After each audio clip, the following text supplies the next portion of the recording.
कहानी की शुरुआत मैरी से होती है, जो किसी कुत्ते के बिल जैसी बेहद संकरी सुरंग से किसी तरह बाहर निकलने में कामयाब हो जाती है। लेकिन जैसे ही वह बाहर कदम रखती है, एक खौफनाक मॉन्स्टर अचानक उस पर हमला कर देता है। किस्मत अच्छी थी कि वह मॉन्स्टर ज्यादा तेज नहीं था, इसलिए मैरी किसी तरह उसकी पकड़ से बच निकलती है। लेकिन जब वह सामने का नजारा देखती है तो उसके होश उड़ जाते हैं। चारों तरफ अधूरी बनी हुई ऊंची ऊंची दीवारें थीं और वह खुद सबसे ऊपर रखी एक अलमारी के किनारे खड़ी थी।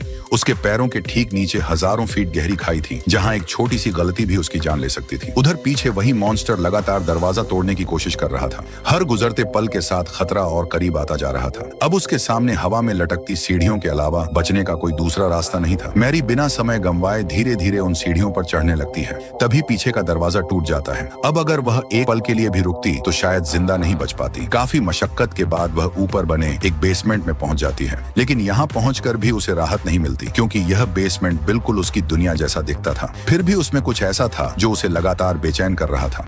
लेकिन सबसे बड़ा सवाल यह है कि मैरी आखिर इस रहस्यमयी जगह तक पहुंची कैसे? कुछ समय पहले क्लार्क, जो एक साधारण फर्नीचर की दुकान चलाता था, अपनी दुकान के बेसमेंट में पहुंचता है। तभी उसकी नजर सामने की दीवार पर पड़ती है, जहां अचानक एक अजीब सी चमक दिखाई देती है। जिज्ञासा के कारण क्लार्क धीरे धीरे उस दीवार के पास पहुंचता है, लेकिन जैसे ही वह करीब पहुंचता है, उसके सामने ऐसा नजारा आता है जिसकी उसने कभी कल्पना भी नहीं की थी। वहां अलग अलग तरह का फर्नीचर बेतरतीब तरीके से पड़ा था, मानो किसी ने पूरी जगह को बिना किसी नियम के बना दिया हो। लेकिन सबसे अजीब बात वह कमरा नहीं, बल्कि खुद वह दीवार थी। क्लार्क हिम्मत करके अपना हाथ आगे बढ़ाता है। जैसे ही उसकी उंगलियां दीवार को छूती हैं, वे बिना किसी रुकावट के उसके आर पार चली जाती हैं। यह देखकर वह तुरंत अपना हाथ पीछे खींच लेता है। अब उसे यकीन हो चुका था कि उसकी दुकान के अंदर कुछ ऐसा छिपा है जिसका इस दुनिया के किसी नियम से कोई संबंध नहीं है। डर उसे वापस जाने के लिए कह रहा था, लेकिन जिज्ञासा उससे कहीं ज्यादा मजबूत थी। इसीलिए इस बार वह बिना ज्यादा सोचे उसी रहस्यमयी दीवार के आर पार चला जाता है और यहीं से उसकी जिंदगी का सबसे डरावना सफर शुरू हो जाता है।